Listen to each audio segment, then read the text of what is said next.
Hello everyone! Welcome back to my channel. This is your Kahydro Mike. Nandito na naman po tayo para magbigay po ng panibagong kaalaman, tips and guide all about hydroponics. Bago po ang lahat, gusto ko muna pong pasalamatan ang lahat po na nag-follow, nag-subscribe sa aking channel. Sa mga bago pong viewers dito, baka naman po, pwede naman pong paki-follow and subscribe po sa aking channel. At para po marami pong matuto pagdating po sa pag-hydroponics. And so our video for today, it is all about pH. Ayan. Marami po nagtatanong, kailangan po ba talaga natin i-monitor ang pH pag tayo po ay nag-hydroponics? Ang sagot ko po, yes, kailangan po natin i-monitor ang ating pH. Pero bago po ang lahat, dapat po natin maintindihan anong ibig sabihin po ng pH. Potential hydrogen. It is the measure of hydrogen ion concentration. It expresses the acidity or basicity of a solution. The pH scale ranges from 0 to 14. So makikita po natin ngayon, dito po sa chart, ay meron po tayo sa pH po natin may acidic, neutral, and basic. Kapag neutral po ang ating pH, gamit po natin ang ating meter, nakalagay po dyan ay 7. So kapag nag-read po tayo ng tubig at nakita po natin nasa 7 po siya, so nasa neutral ang ating tubig. Hindi po siya acidic, hindi po siya basic. Ngayon po, pagka bumaba po siya ng 7, naging 6 po siya, naging 5, 4, 3, 2, up to 0, acidic po ang ating tubig. Para maintindihan po natin. Ngayon po, pag lumagpas po tayo ng 7, naging 8, 9, or 10, or 11, or 12, or 13, maximum to 14. So, ayan po ay basic. So, ibig po sabihin, mataas po ang ating tubig or alkaline ng ating tubig. Mataas po ang alkalinity ng ating tubig. So, ayan po.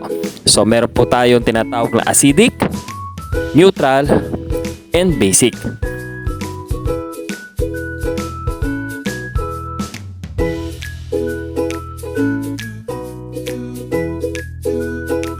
So, ngayon, ang tanong natin, what is the ideal pH range for hydroponics?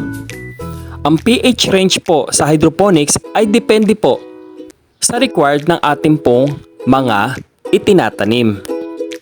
Pero dahil po lettuce ang ating highlights, ang ideal pH range po para po sa ating mga pananim na lettuce is typically falls between 5.5 to 6.5. Kaya makikita po natin sa ating chart na pH level ranges from 5.5 to 6.5 ay meron po tayong micro and macronutrients. So nagbe-benefits po talaga ang ating mga pananim sa ganitong parameters po natin.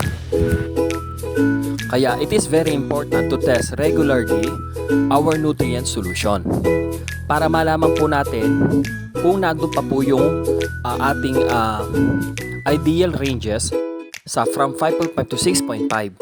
Kasi po, kapag sobrang baba o sa sobrang taas, hindi na po nagkakaroon ng optimal nutrient uptake ang ating mga pananim. Kahit po gaano nakaganda ang ibinibigay natin pagkain, fertilizer, nutrients sa ating mga pananim, kung hindi po tama ang ating pH, hindi po natitake ng ating mga pananim ang ibinibigay po natin sa kanila. So ito po ang dahilan bakit po nagkakaroon ng maraming problema ang ating mga pananim. Nagkakaroon po sila ng malnutrition kasi hindi po nila ma-absorb ang nutrients ng ating mga binibigay sa kanila. So, it plays a very important role na dapat i-monitor natin, i-maintain natin ang ating pH. So 5.5 to 6.5. So hanggat maaari, ilagay natin sila sa 6.0 para mayroon po tayong space for adjustment na pwede po siyang bumaba hanggang 5.5. Meron po siyang allotment na parang tumaas hanggang 6.5. Kaya po, as much as possible, inilalagay natin sa 6.0 ang ating pH level. Kaya naman po, maintaining the correct pH is vital for optimal plant growth and nutrient uptake. Ang pagtetest po at pag-a-adjust, nagmo-monitor, it allows hydroponic growers to create balanced nutrient solution that support healthy and thriving plants. And dito na naman po nagtatapos ang ating video for today. Ito po ang inyong ka-Hydro Mike. Let us grow together. Maraming salamat po. Please subscribe, like and share my video para naman po marami ang matuto sa pag-hydroponics. Marami pong salamat sa inyo.